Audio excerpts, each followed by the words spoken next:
بسم اللہ الرحمن الرحیم۔ السلام علیکم ناظرین، انداز بیان چینل کے ساتھ شہباز شفقت مرزا ایک اور سبق آموز ویڈیو کے ساتھ آپ کی خدمت میں حاضر ہے۔ ناظرین، امام غزالی رحمۃ اللہ علیہ بیان فرماتے ہیں کہ بنی اسرائیل میں ایک شخص مچھلی کے شکار سے اپنے اہل و عیال کا نان و نفقہ مہیا کرتا تھا۔ اتفاقاً ایک دن اس کے جال میں ایک بڑی مچھلی آ گئی، جس سے وہ بہت مسرور ہوا کہ بازار سے اس کے اچھے دام مل جائیں گے اور 6 روز کے لیے بچوں کا نان و نفقہ دستیاب ہو جائے گا۔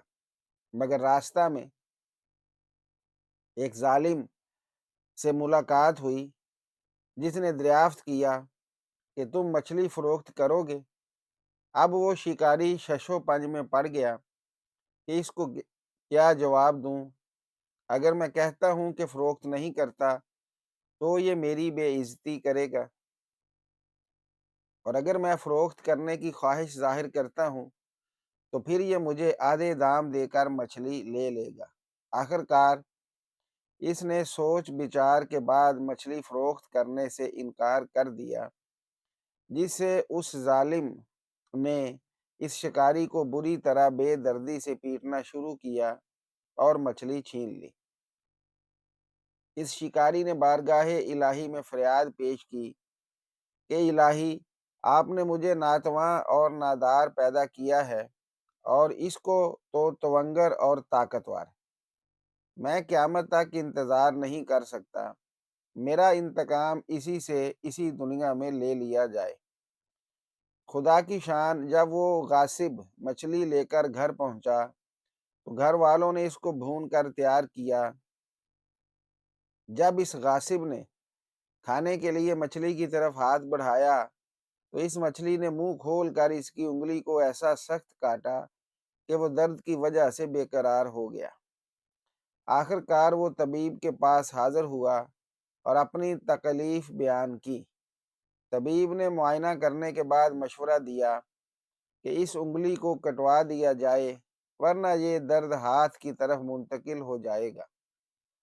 چنانچہ انگلی کے کٹوانے کے بعد بھی افاقہ نہ ہوا، بلکہ درد بڑھتا گیا۔ بالآخر اس کو ہاتھ بھی کٹوانا پڑا، مگر درد بڑھتا ہی گیا۔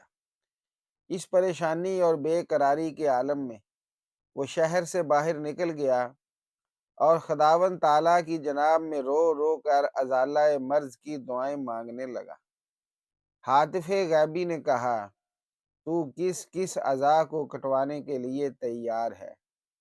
اس مظلوم شکاری کو راضی کر جس سے تو نے مار پیٹ کے بعد مچھلی زبردستی چھینی تھی۔ اب اس کی آنکھیں کھلیں اور شکاری کی تلاش میں نکل پڑا۔